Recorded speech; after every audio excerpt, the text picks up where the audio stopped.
There's a stretch of road on the edge of town that doesn't show up on any maps. No signs, no lights, just a cracked strip of asphalt running between the trees. At the end of that road sits Mildrew Elementary School. It's been closed for decades, burned, condemned, forgotten, depending on who you ask. One thing everyone agrees on: you don't go there after dark. The story goes the place caught fire during summer break in 1987. No one was supposed to be inside, but when firefighters finally forced their way in, they swore they heard children screaming in the basement. No one was ever found. So, of course, I had to see it for myself.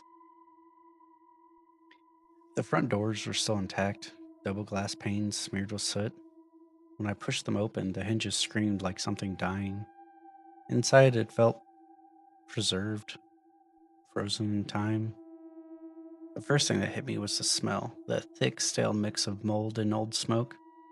Every hallway looked the same: rows of green lockers, peeling paint, and the faintest sound of water dripping somewhere deep in the dark.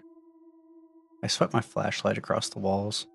Half burned posters, crayon drawings faded into gray. In one corner, a small calendar still clung to the plaster. June 1987. Someone had circled the 12th in red marker. Last day of school.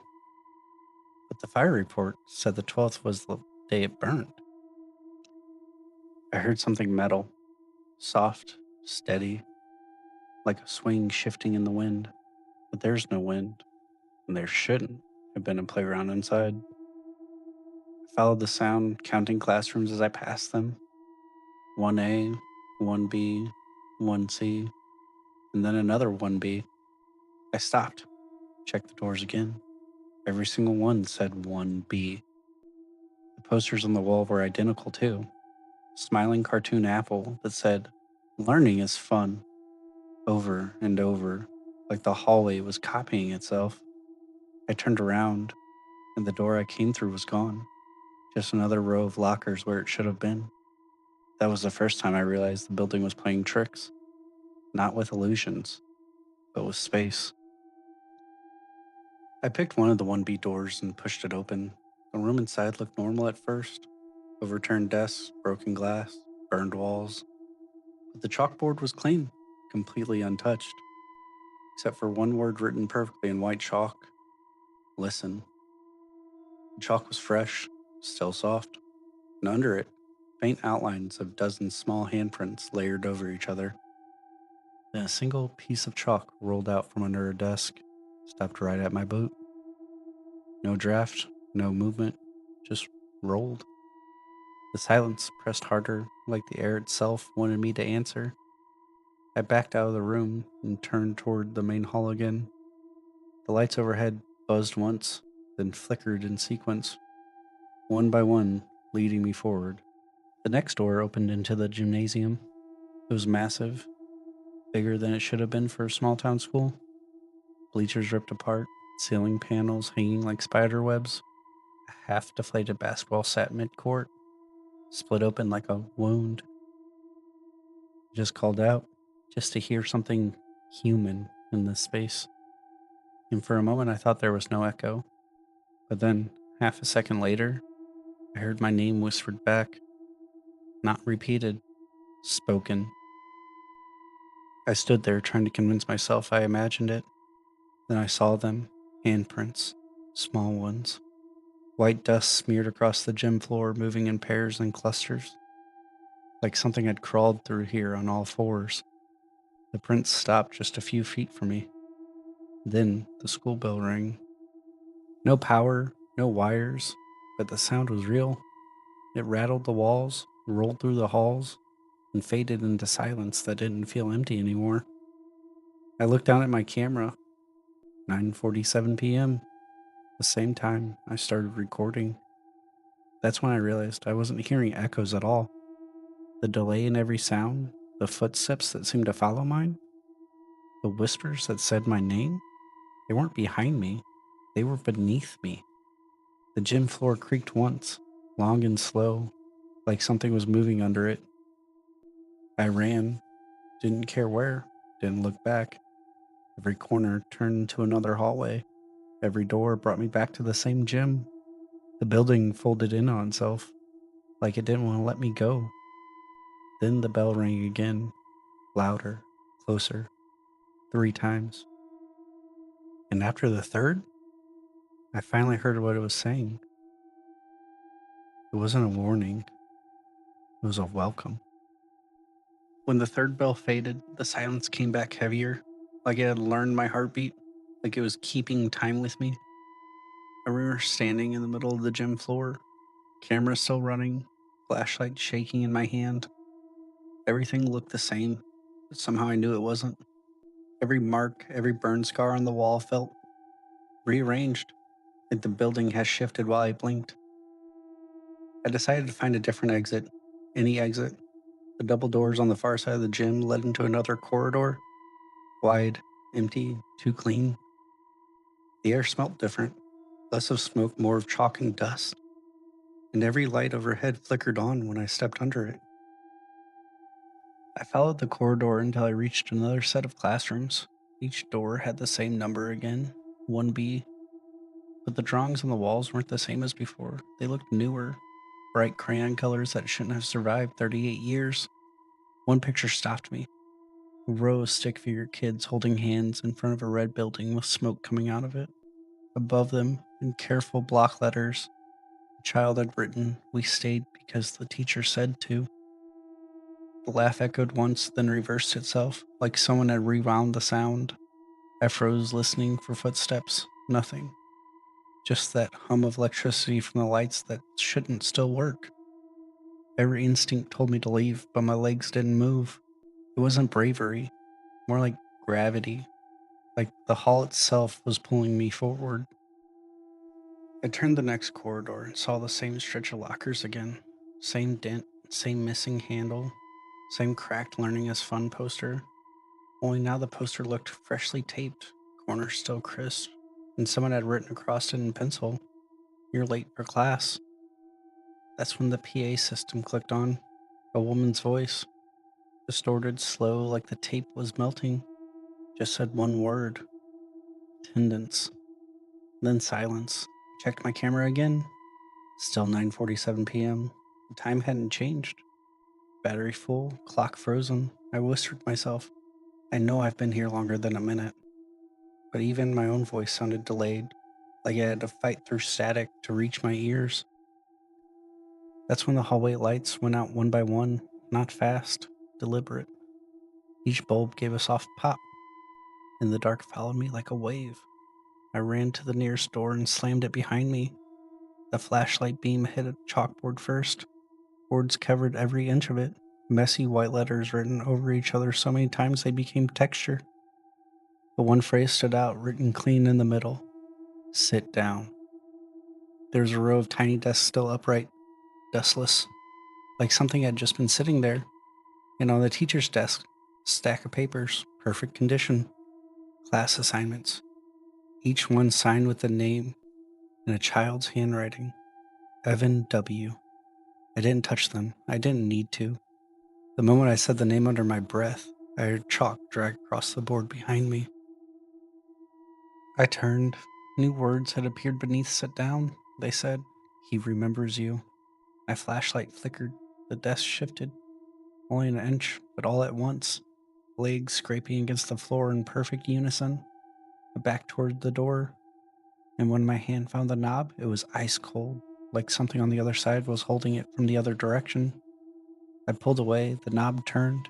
The hall beyond looked different again, shorter, darker, lined with broken light panels that glowed just enough to shape the way out.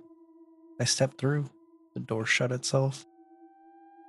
That single bell tone followed me like a pulse. Every 10 steps it chimed again, soft, low, patient, till I realized it wasn't coming from the speakers. It was echoing through the air vents. The school wasn't just looping space, it was looping time too. Every time the chime felt closer to my chest, like it was sinking to my heartbeat, I followed the sound through the narrow passage that shouldn't have been there. It sloped downward, gentle at first, then sharper, until the tiles under my boots changed from linoleum to concrete. The smell changed too: burnt wood, damp paper, and something metallic. At the bottom of the incline, I found a maintenance door half open. Behind it, a stairwell that led down into black, the kind of dark that eats light instead of reflecting it. I aimed my flashlight, the beam hit dust of motes floating like ash. There were drawings on the wall again, crayon shapes, handprints. But these were different. They were smaller, each one drawn directly onto concrete, as if the kids had run out of paper and decided the walls would do. One drawing stopped me cold in my tracks. A tall figure with no face, arms stretched wide like it was herding smaller shapes into a box of fire. Underneath the red chalk, a scrawl. We followed the sound. Then a tune drifted through the stairwell. It sounded like a child humming Twinkle, Twinkle, Little Star. It was coming from below. I could have turned back. I should have turned back. But curiosity is a stubborn thing. It disguises itself as courage. I went down. The stairs ended in a corridor that looked like it belonged to a different building altogether. Smooth cinder block walls, maintenance pipes, old janitor signs. And yet, pinned to the corkboard by the door, a children's art contest flyer still hung there. The date said June 11th, 1987, the day before the fire. Someone had circled it in pencil and then drawn a small arrow pointing downward like a treasure map. So I followed it. The hallway opened up into a boiler room, giant metal tanks, gauges coated in soot, and written in the dust on one of them, a child's finger had traced a single word: stay. My breath was loud in my ears. I kept telling myself the writing could have been from anyone: urban explorers, vandals, whoever.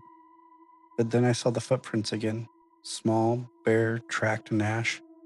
They weren't leading away from the tanks, they were circling them like a ritual path. Each step looked fresh. The air grew hotter near the center of the room.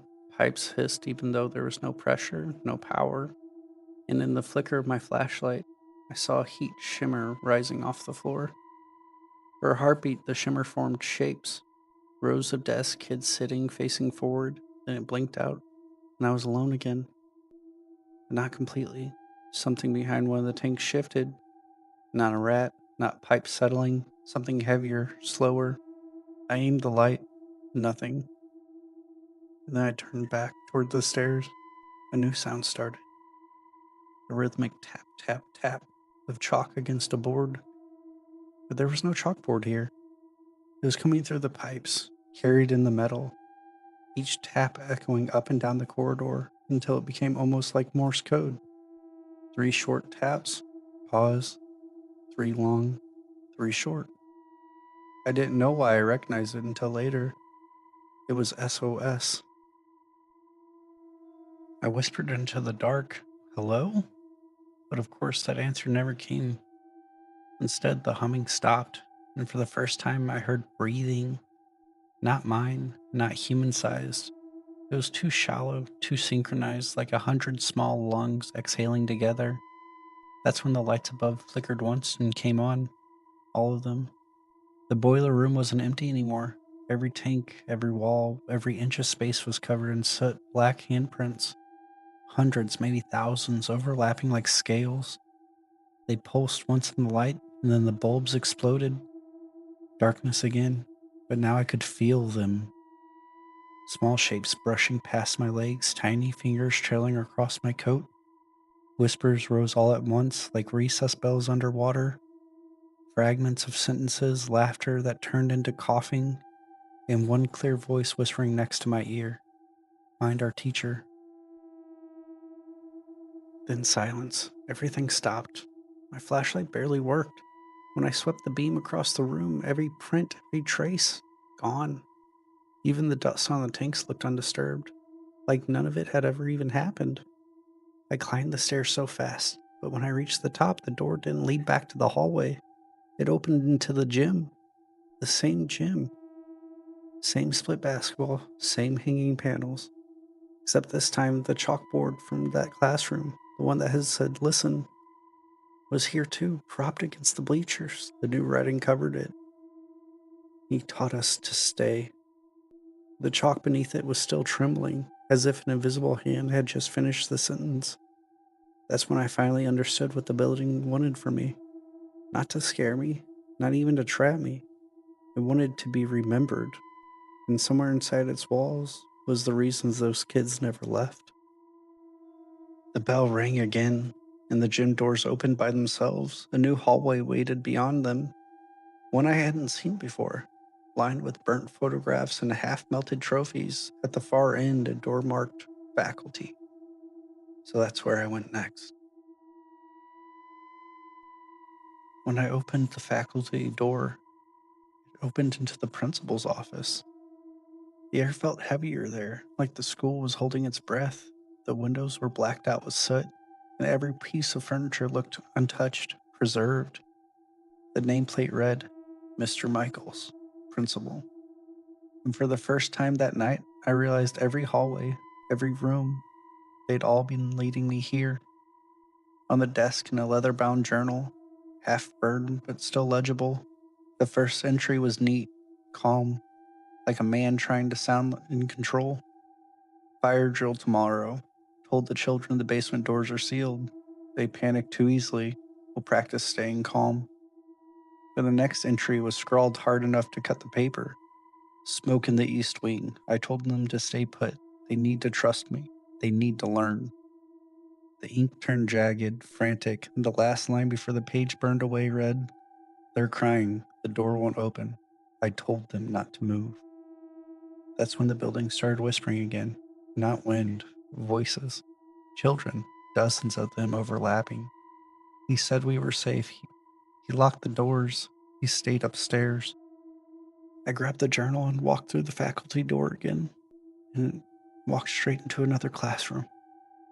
There was a picture on the wall, class picture, rows of smiling kids in front of Mildrew Elementary. Where Mr. Michael stood, his face was scratched out. The photo began to darken, the edges curling inward as if the film itself was burning.